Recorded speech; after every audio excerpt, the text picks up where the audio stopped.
This episode is sponsored by the Alcohol Experiment, a free 30-day challenge designed to interrupt your patterns, give you control, restore your health, and put you back in touch with the version of you who doesn't need alcohol to cope, relax, or enjoy life. More than 220,000 people have already tried the Alcohol Experiment for themselves and have seen improved sleep, increased happiness, reduced anxiety, and so much more. Join thousands in this inspiring, hopeful, and exciting program where you examine your beliefs and reconnect with the best version of you without ever feeling like you're missing out. Start today for free at alcoholexperiment.com. Hi, this is Grace, and welcome to This Naked Mind podcast. I'm here with Toni. Hi, Toni. How are you? Good, Annie. How are you? I'm so good. Good to see you. So why don't you sort of take us back to the beginning in your relationship with alcohol? Where did it all start for you? Yeah, well, my story is not like a lot of others. I didn't really start drinking in high school or college, although I do have two small stories that stick out related to alcohol that, as I've been through this journey, kind of bubbled up through the work. But like one of the very first times I drank, I remember I was like a senior in high school, which for some that's kind of late to the game, but for me, it didn't interest me. And so my senior year, I got invited to a house party, and I went down to the basement at my friend's house, and I remember stopping to get a Whopper Junior. I don't know why, but I wanted one from Burger King. And so I get to this party and my friends are drinking, and a lot of them smoked. I was never a smoker. And I remember feeling like really left out because I didn't smoke cigarettes. And so like I walk into this party and I'm like, well, hand me a drink. So I'm going to date myself a little bit, but they handed me a Zima. And so yeah, they handed me a Zima, and then I'm like, well, I wanted to like fit in with my friends and smoke a cigarette and drink this Zima. So I drink part of the Zima. I smoke one drag of the cigarette. I don't even know how well I inhaled it. And that Whopper Junior came right up on my friend's basement floor.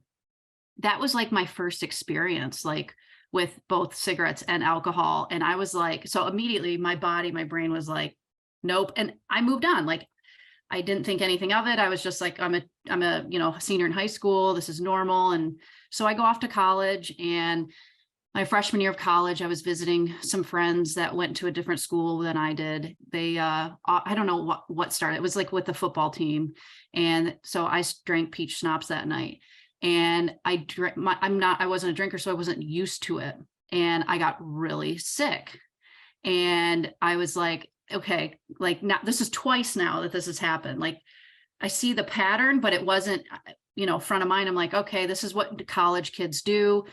I pick up, I move on with my life, don't think anything of it. I didn't really drink in college that much. I was too busy focused on my career.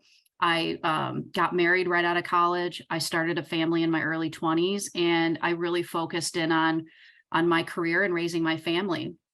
And so my 20s was that. And by the time I was rounding out my 20s and turning 30, I just wasn't happy in my marriage. I felt very alone in it. And there was nothing like wrong with it. And I think on the outside, most people would have thought, wow, this is great. I had it all. And you're going to hear that theme in my story. That was definitely my governing belief, that I wanted to have it all, right? The career, the husband, the house, the dog, the kids. And, but I wasn't happy. And so I ended the marriage at I was 29 and a half. And that's, in hindsight, when I started to use alcohol to cope.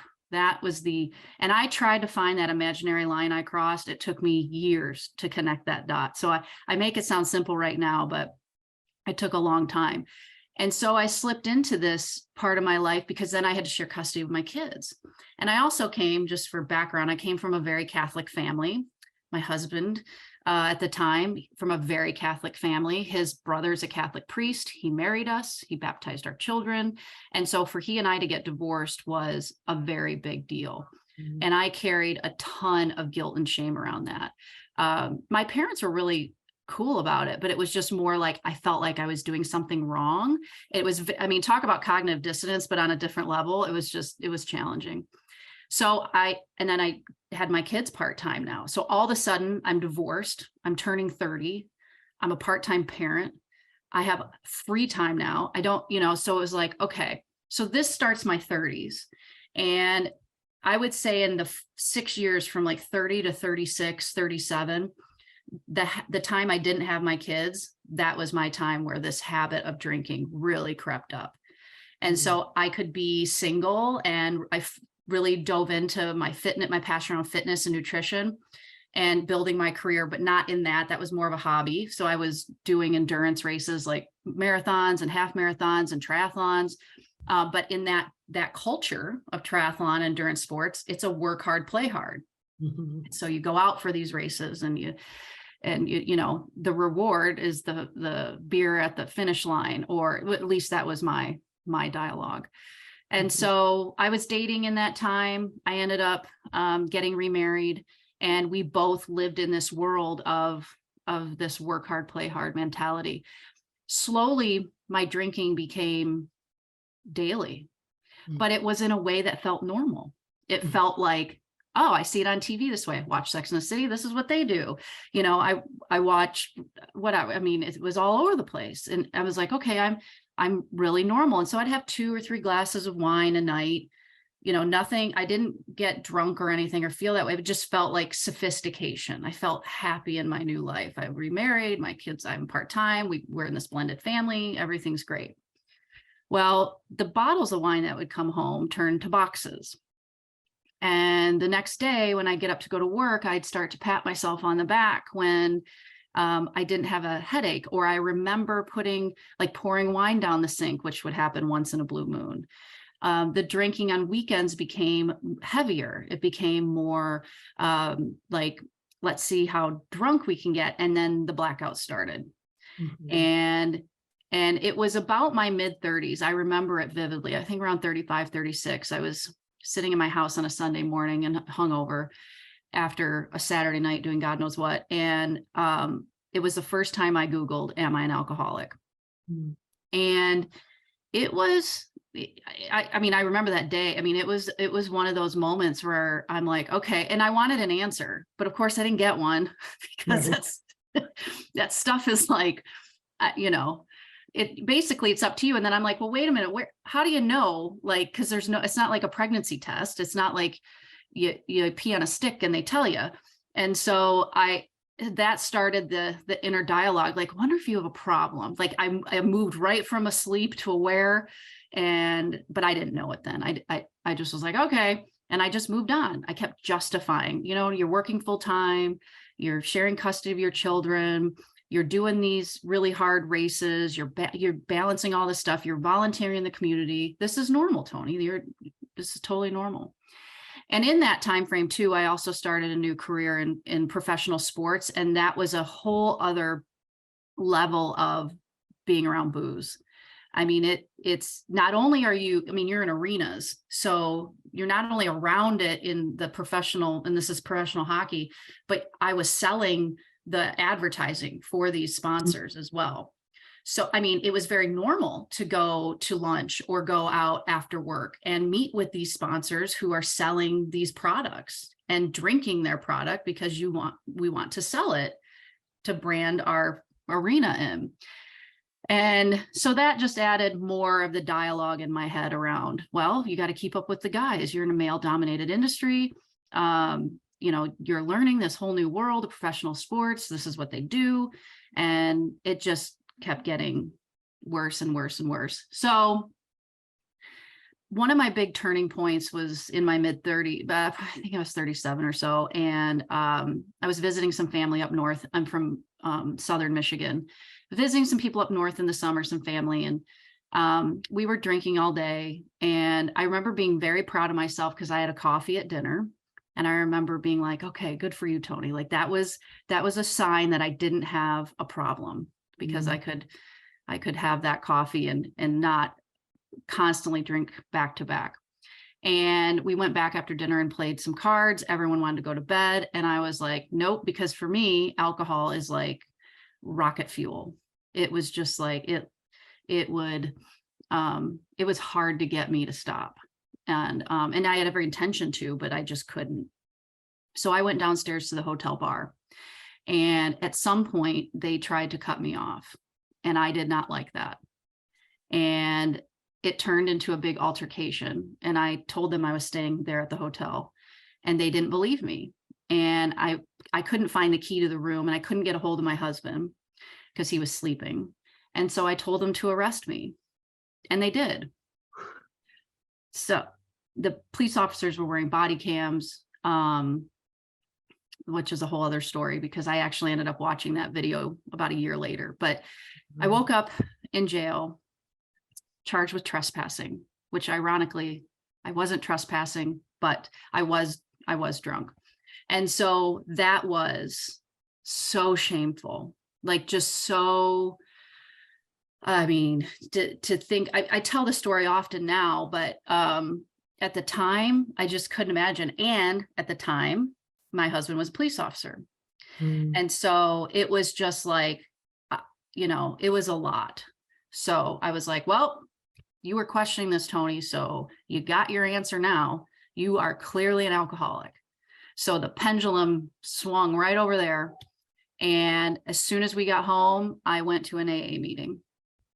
And I spent 15 months in AA, and I also went to an IOP, intensive outpatient program. I was in group therapy. I mean, I did the whole thing because I'm like, I'm a problem solver. I want to get my arms wrapped around this.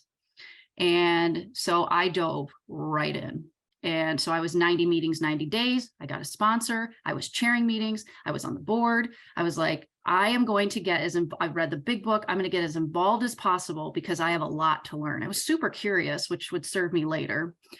But what was interesting, around the 1 year mark of being sober in AA, I started to have these thoughts.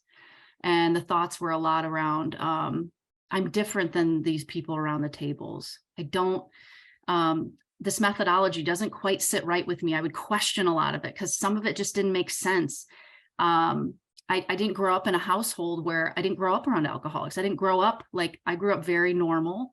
And so I'm like, I wasn't created in a vacuum. It was just, it didn't make, so I had all these thoughts, and because they were my thoughts, I assumed they were true. And so after 3 months of having these thoughts almost every single day, at the 15 months of being sober, I drank. And in AA, which I knew at the time, was like, okay, well, I just threw 15 months right out the window. And so we're going for it. So at that point, I became a drinker again. And I spent 3 more years from there in this cycle of trying to, what I call, moderate. That was my moderation. I wasn't moderating. My body just, one of the first times I drank, I was so sick. And I'm like, well, I got to build my tolerance back up. And I mean, I made every excuse in the book. And so there were times where I'm like, I would wake up sometimes after these binges and I'd be like, I need to go back to AA, but I didn't want to because it felt, that label was just so like, I'm like, that's not me. How could that be me? I pay my mortgage. I have these great kids. Whatever. I can get up and exercise. Clearly, I'm not that bad. I had everything that I had it all wrong. So about 3 years on the dot, I went on a girls' trip. I'm back up north in Michigan, and I'm on this girls' weekend. It was October 2020, and it was just this is what you do in Michigan. You go to a cabin on a lake in the fall, and you drink pumpkin spice lattes in the morning, and then you go to wineries and you hang out with your girlfriends and whatever. And I'm sitting around the bonfire, and I remember being really proud of myself the first 2 nights because I remember going to bed. I was really proud that I didn't black out. And I remember telling my husband that too. And the third night I'm sitting around, and it just felt off. Not because I was drunk, I was, but I'm like, looking at the other women around the bonfire, I'm like, why can't I be like that? Why can I not get my arms wrapped around this? Like, I have all these great things going on in my life, and I can't figure this out. It's like a Rubik's Cube where I get all the sides in the right color, and then I flip over the bottom and it's a mess. And I couldn't figure it out. And so I went to bed. I didn't sleep well, texted my husband, the next day. And I said, I'm going to take a 30-day break. And he texted me back and he goes, did something bad happen? And I said, no. I go, nothing. I mean, it was pretty uneventful. I'm just sick and tired of being sick and tired. Mm. And he's like, are you sure this isn't just one of your Toni, you know, where you're just like hungover, so you're saying you're going to take this break? I'm like, no, I really mean it. I said, but I don't want to go back to AA. And he's like, well, you do. I mean, it's just a break. You do whatever you want. So I stopped and I came home. And for the first week and a half, because I worked from home full time at that point, because the pandemic had shut, pro sports was like, we weren't bringing thousands of people indoors at this point because it was early on. So we were working from home, and I was emotionally miserable because I didn't know how the heck I was going to do this without walking back into those rooms. And by the way, I still to this day have wonderful friends that I made back then that I'm still friends with now. I just didn't agree with the methodology. Mm-hmm. I remember when I was this was in 2016, 17, when I was in AA, someone mentioned the book, This Naked Mind, to me. And I remember it in passing, and I didn't do anything about it and whatever. So I'm sitting there around day 15 alcohol free now at this point in October, the very end of October, 2020. And so I'm like, all right, let me see what methodologies are out there. I'm sure I'm not going to find anything. And this is how clueless I was. So I Google, and This Naked Mind comes up, and I'm like, oh, I remember that. Someone mentioned that to me years ago. So I get on Amazon, I order your book, and it recommended 3 books. So I'm like, why not? I'll get The Alcohol Experiment, This Naked Mind, and I don't know if it's a companion journal or whatever. So I got all 3, and I got your book. I read it, and I'm like, yeah, here we go. I can do this. This is.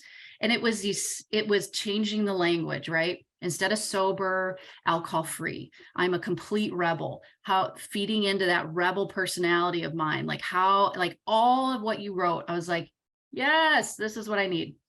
So in November of 2020, I joined the Live Alcohol Experiment because I had that book. So I'm like, what's this? I'll look it up. So I looked it up. I'm like, oh, they're starting one. So I'm like, $47. This is a deal. I'm in. So I did the Live Alcohol Experiment. And from there, one of the things I always wanted to do was help other people who struggle with this. I was 2 months alcohol free, sitting on top of the world. And then I got an email about potentially applying to be a coach. And I'm like, God, I've always wanted to do this. So I applied. In November of 2021, a year later from the time I participated in the Live Alcohol Experiment, I was then coaching in it. Mm-hmm. It was one of the coolest full circle moments I have had in my life. And to be able to like really help others and inspire them, to tell them a year ago, I was sitting in that chair. I was you. And here's how much can be accomplished in 12 short months. And I know it feels like a long time, but I promise you it's so worth it. It's such a privilege to be alcohol free. It's not a punishment. And so, and that was a while back. And so now I've been alcohol free, gosh, over two plus years now. And I love it. I truly, like I said, it is a privilege. And I can't imagine going back. And one of the things I've done differently, and I talk about this when I coach a lot, is I tell my story. Mm-hmm. I used to keep it so close to me. And I know that's hard for a lot of people, but it's true when you expose and talk about it, like it, and you can frame it however you want, but because I was willing to share, I mean, it has freed me from all of this. And I've been very open with my children about it. I have 3 teenagers, 20, 18, and 16. And just really I put on social media, I put it wherever. And because I knew Rebel Toni, if I didn't talk about it, she'd find a loophole. Yeah. So I worked on closing my loopholes. And here we are. Oh, it's amazing. And what a cool thing. I mean, I love that so much that, I feel like, gosh, when you have a profound mindset shift and you feel super certain, it doesn't, I always say, and I know, I'm sure we had this conversation in the coach certification, like time doesn't really matter because you have, you just know, you see things differently. And, if I just don't desire to drink something like motor oil, it's not going to be that I'm tempted to drink it next month because it's, or if I have, it just, it's looking at things kind of through the wrong, not maybe the wrong for everybody, but through the not through the lens that sort of we like to look at them. So Yeah. Yeah, it's been a profound change. And I remember when I was going through the coaching, I was like kind of concerned that I was 2 months alcohol free, and I'm like, maybe I don't have enough time, but because I was so close to it, it was easier to draw off those experiences as I learned that content. And it was amazing. It was worth every moment, and one of the best decisions I ever made for sure in my life. And I've done a lot of cool things, but choosing to be alcohol free and then working with This Naked Mind has been one of the best ones by far. Oh, that's so great. So what sort of things, how has it been socially for you? Well, because I ripped the Band-Aid off at day 80 is when I posted on social media. It was right at the end of 2020. And I thought, this is a good time as we're moving into the new year. So I just posted on social media a picture of me. My friend happened to snap a picture of me trying a dirty martini. And I was a wine drinker. So she happened to snap a picture of me drinking this dirty martini, and it was gross. And so I was making this face, and so I used this picture because it was perfect. People thought I staged it. I'm like, no, that was really me. And I just talked about, because my anxiety was part of the story too. Like, so at the same time I gave up alcohol, I gave up caffeine. And so because it was like bookends for me. I'd ramp up with caffeine and then wind down with wine. And so I stripped out caffeine at that time too. So I just told that story, and really I left it open-ended. Like, I'm 80 days alcohol and caffeine free. I'm going to keep going. And then I would post up periodically and just share about my journey and where I was going, but not to the point of like ad nauseum, but it helped when I was out socially, because they're like, oh, someone would just bring it up to me because I was so open about it. They're like, oh, you stopped drinking. I'm like, yeah. And ironically though, people wanted to talk to me more about the caffeine than the alcohol, which was always an interesting dialogue. That's so interesting. They're like, how did you give up caffeine? And I'm like, well, that one was a lot easier for me than alcohol. So if you want to talk about alcohol, I can talk about that a lot more. That's fascinating. Yeah. That's so interesting. And then how has it been in your family? So my husband's not a big drinker. It's been really effortless. My kids are just really proud of me. And I said very early on to all of them, because I'm a pretty transparent person, like, I'm doing this for me. I love everyone in my life, but this is for me. And because I'm doing this for me, I'm going to be a better wife, a better mom, a better leader, a better daughter, sister, aunt, whatever. And that has shown. My family has been tremendously supportive. And then like my extended family through marriage, or my aunts and uncles, who I don't see that often, when I do see them, they're really like, it's really cool that you're talking about this, Toni, and you're helping other people, and really inspired by it. So it's definitely been way more uplifting than I thought it would be, but it's really around how it's framed, right? It's not, there's nothing wrong with me. And it took me a long time to figure that out. I love that so much. And so then how has it been sort of as a coach helping other people? Oh man, I tell you, if that doesn't fill my cup better than more than anything, it's been to the people that I have met, it has been amazing. And whether it's fellow coaches or my clients that I'm working with, it has been so rewarding. And just to be able to help and to understand their story and their journey, and really truly be able to, I've walked in their shoes. There's truly been nothing better. When I thought I wanted to have it all back when I was drinking and I was trying to desperately figure that Rubik's Cube out, I have it all now without alcohol, more than I ever thought I could. And every goal I set for myself, I've hit. And a lot of it's because I don't drink, and I'm just really living this life. I'm happy. I have peace of mind, which was my number one goal, peace of mind, most days. I love that so much. So let me ask you sort of the two questions we finish this up with, which is, first of all, where can people find you if they're interested in your coaching? So they can find me at mindfulnesselevated.com. And so the funny story about that, when I was picking my business name, mindfulness is a big part of my journey. And so I was toying around with different names, and I chose Mindfulness Elevated because if you just take the first two initials, it makes me, and that's why I did this, was for me. So mindfulnesselevated.com is on where you guys can find me. Oh, that's great. And then finally, Toni, if you were going to sort of go back in time and talk to the girl who woke up, in the jail cell, and tell her about what life is like now, what would you say? I would just say, Toni, trust your gut. Like, this is going to be a wild ride. It's going to be hard, but you're going to make the right decisions. You're smart. You got this. And listen to yourself. I love that so much. We think so often that like we're not to be trusted with our own well-being or our own lives. And I think that that is unfortunately a very common narrative in our society. And we fear that if we just trust ourselves, or we let ourselves off the hook, or we are nice to ourselves and kind to ourselves, that we're going to end up like, on the street corner, 4 bottles in, passed out, whatever. But like, the truth is like, we're very trustworthy with our own well-being, but the path to that is kindness and compassion. Yeah, absolutely. And it's hard to work on that. But once you get there, it feels good, and maintenance it. Yeah. It's possible. So great. Well, thank you so much, Toni. This has just been awesome. Is there anything else you want to add?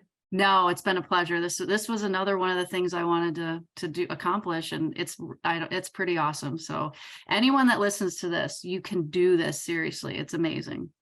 So good. So good. I love that so much. Well, thank you so much. Thanks, Annie. Have you tried the alcohol experiment? Okay, if not, drop everything and go to thisnakedmind.com/experiment. This free 30-day challenge is designed to interrupt your patterns and put you back in touch with the best version of you. You remember, it was that version of you that's living your most joyful life, the version that doesn't need alcohol to relax or to have a good time and is having more fun than ever. And again, this is a totally free challenge that will change everything for you. So learn more and join me 100% free at thisnakedmind.com/experiment. And as always, rate, review, and subscribe to this podcast, as it truly helps the message reach somebody who might need to hear it today.